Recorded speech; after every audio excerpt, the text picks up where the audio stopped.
BJP RSS के एक व्यक्तित्व से आरएसएस ने एक दो बार पहले जब आपको इंडिपेंडेंट इलेक्शन लड़ने पड़े तब कहीं ना कहीं आपसे कोई त्याग भी लिया, बलिदान भी लिया? नहीं, वो अब क्या कारण था मैं नहीं जानता, लेकिन आरएसएस ने कहा कि आप पार्टी से त्याग पत्र दे दो, तो मैंने दे दिया। 14 साल मैं बाहर रहा। मैं चाहता तो किसी भी पार्टी में जा सकता था, मुझे सारी पार्टियां बुलाती थी। बंसीलाल जी की पार्टी भी मुझे कहती थी भी संभालो, चौटाला जी ने भी कहा संभालो, और देश की और पार्टियां भी। उनके नेता मेरे घर आए कि आप स्टेट में, मैं किसी पार्टी में नहीं गया। मैं तो बीजेपी के दरवाजे पे बैठा रहा। वो बुलाते रहे मेरे को। मैंने कहा भाई मुझे आप समझाओ कि आपने मुझे निकाला क्यों है, मेरे में क्या दोष था।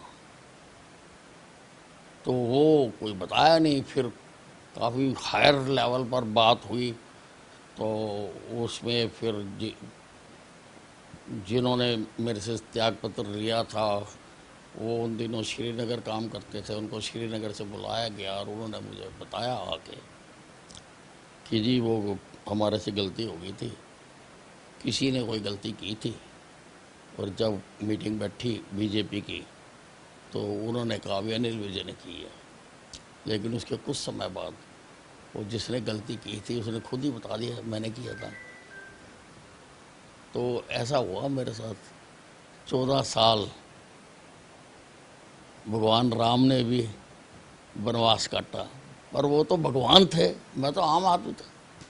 एक आम आदमी ने किस प्रकार 14 साल जीवित रहा। उन 14 साल के दौरान मैंने 2 चुनाव जीते, मेरे खिलाफ बड़ी ताकत लगाई गई। मैं तो साधारण आदमी। तीसरा चुनाव भी मैं 562 वोटों से आ रहा, मात्र 562 वोटों से। फिर जब 2009 के चुनाव आए तो विजय गोयल जो उस वक्त हरियाणा के प्रभारी होते थे, वो रोज मुझे फोन करते थे कि मैंने आपसे बात करनी है। तो मैं कहता था मैं नहीं करता बात, आपके साथ बात करूंगा मैं चुनाव खत्म होने के बाद। मैंने अपना चुनाव कार्यालय का भी उद्घाटन कर लिया था, मेरे होर्डिंग भी लग गए थे सारे शहर में, लेकिन वो रोज कहता था कि बात करनी है। फिर एक दिन हमारे सीनियर लोगों ने कहा बात करनी है, बात कर लो, जो करता है उसका जवाब दे देंगे। तो हम वहाँ चले गए, उन्होंने अपने कमरे में बैठाया, उन्होंने कहा चाय पियो फिर बैठ के मैं आके बात करता हूँ। 1 घंटे बाद हमने देखा कि टीवी के ऊपर पट्टी चल रही थी कि भारतीय जनता पार्टी की लिस्ट जारी हुई है, अम्बाला कैंट से अनिल विज उम्मीदवार। ना मैंने एप्लीकेशन दी थी, ना मैं पार्टी का मेंबर था। तो बड़ा लगा मुझे, ये भी लगा मेरे साथी सोचेंगे पता नहीं इसने अपनी कोई पहली बातचीत कर ली थी और हमें साथ ले आया। हम 25 आदमी उस दिन दिल्ली गए थे। मुझे बहुत गुस्सा आया और सारे मेरी तरफ क्वेश्चन मार्क लगाकर देखने लगे। तो मेरी एक आदत रही है हमेशा कि जो भी स्थिति होती है मैं अपने साथियों से स्पष्ट करके रखता हूँ हमेशा। तो उस दिन उस पर खतरा हो गया कि भाई अनिल विजय ने अपने आप कोई बात कर ली और हमें यहाँ पे लेके आया, हमारा मूर्ख बना दिया। फिर मैं गया शोका रोड जो बीजेपी का हेडक्वार्टर होता था, तो वहाँ विजय गोयल मुझे मिले।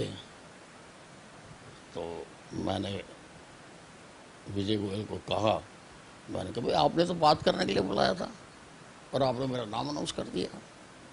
वो कहने लगे जो हमने करना था हमने कर दिया, जो तेरे से होता तू कर ले। अब चुनाव का टाइम है, इतना कोई भी इशू घातक हो सकता है। वो हम बात कर ही रहे थे तो इतनी देर में राजनाथ सिंह जी आ गए। मैंने उनको नमस्ते करी। उन्होंने कहा अनिल भाई सीट चाहिए। मैंने कहा जी सीट तो आ जाएगी, सीट की तो कोई दिक्कत नहीं है। कहने लगे हरियाणा में बहुत बुरा हाल है, वो सीट चाहिए। मैंने कहा सीट तो आ जाएगी। तो फिर मैं बीजेपी से लड़ा, 9 में लड़ा जीता, 14 में लड़ा जीता, 19 में लड़ा जीता। लोग जिताते हैं। 6 बार मैं जीत सका हूँ, लेकिन बड़े टफ टाइम मैंने फेस किए, और उसके कई कारण हैं। अब सबसे बड़ा तो यही है कि भाई